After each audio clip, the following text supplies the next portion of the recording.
காலையில ஆரம்பிக்கும்போது டிஎம்கே பல இடங்கள்ல முன்னிலை. தபால் வாக்குகள பொறுத்தவரைக்கும் தான் நம்ம பேசிட்டு இருக்கிறேன் இப்ப நானு.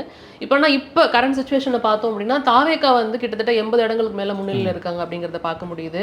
அதிமுக 2வது இடத்துல 58 இடங்களுக்கு மேல முன்னிலை. அப்புறம் திமுக 47 இடங்களுக்கு முன்னிலைன்னு பார்க்க முடியுது. இது எப்படி போகும் களம்? ஏன்னா வந்து தபால் வாக்குகள் ஓகே. அடுத்ததா சுற்றுகள் ஆரம்பிக்கும்போது இது மாறுமா? எப்படி இருக்கும் நீங்க இல்ல, நினைக்கிறீங்க? இனி வந்து இதுல ஒரு பெரிய மாற்றம் என்பது இருக்காதுன்னு தான் நான் பார்க்குறேன்.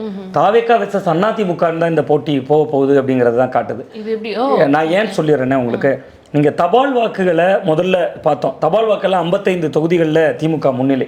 இதே நீங்கள் 2021 சட்டமன்ற தேர்தலில் ஒரு உதாரணத்துக்கு எடுத்துக்கிட்டிங்கன்னா, தபால் வாக்கில் 200க்கும் அதிகமான தொகுதிகளில் திமுக முன்னிலை.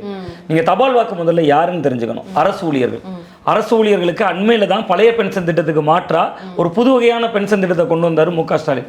நேரடியாக போய் அரசு ஊழியர்கள் நன்றிலாம் சொன்ன அந்த காட்சிகள் எல்லாம் ரொம்ப உருக்கமாக வெளியிட்டு இருந்தாங்க திமுகவினர். அது ஒரு நிலை. 2வது தபால் வாக்கில் அடுத்த கட்டமாக யார் இருக்காங்கன்னா 85 வயதை கடந்தவர்கள். அது வந்து கிட்டத்தட்ட ஜென்சி தலைமுறை இல்லை, 85 ப்ளஸ்ங்கிறவங்க. அப்போ கிட்டத்தட்ட அந்த ஓட்டு என்பது ட்ரெடிஷ்னலாக டிஎம்கே அல்லது ஏடிஎம்கே ஓட்டு. 3வது மிக முக்கியமாக பார்த்தீங்கன்னா மாற்றுத்திறனாளிகள் வீடுகளிலே வந்து ஓட்டு போடுறது. இதெல்லாம் இப்போ வந்த திட்டங்கள். அந்த மாற்றுத்திறனாளிகளுக்கு கடந்த 5 ஆண்டு கால ஆட்சிக்குள்ளே தான் திமுக என்ன கொடுத்துருந்தாங்கன்னா, உள்ளாட்சி மன்றத்தில் பிரதிநிதித்துவம் கொடுத்துருந்தாங்க. போட்டி போட வேண்டாம், நேரடியான். அப்போ அவர்கள் அந்த மாதிரியான ஒரு சூழல் இருக்கிற பொழுதே 50 இடங்களில் தான் 55 இடங்களில் தான் தபால் வாக்குகள்லேயே ஆளுங்கட்சி முன்னிலை வைக்குதுன்னா அந்த ஃப்ளோ தான் இனி இருக்கும். அது என்னுடைய பார்வை, மாறுதலுக்கு உட்பட்டதான் நம்முடைய பார்வை, நிகழ்நேர பார்வை.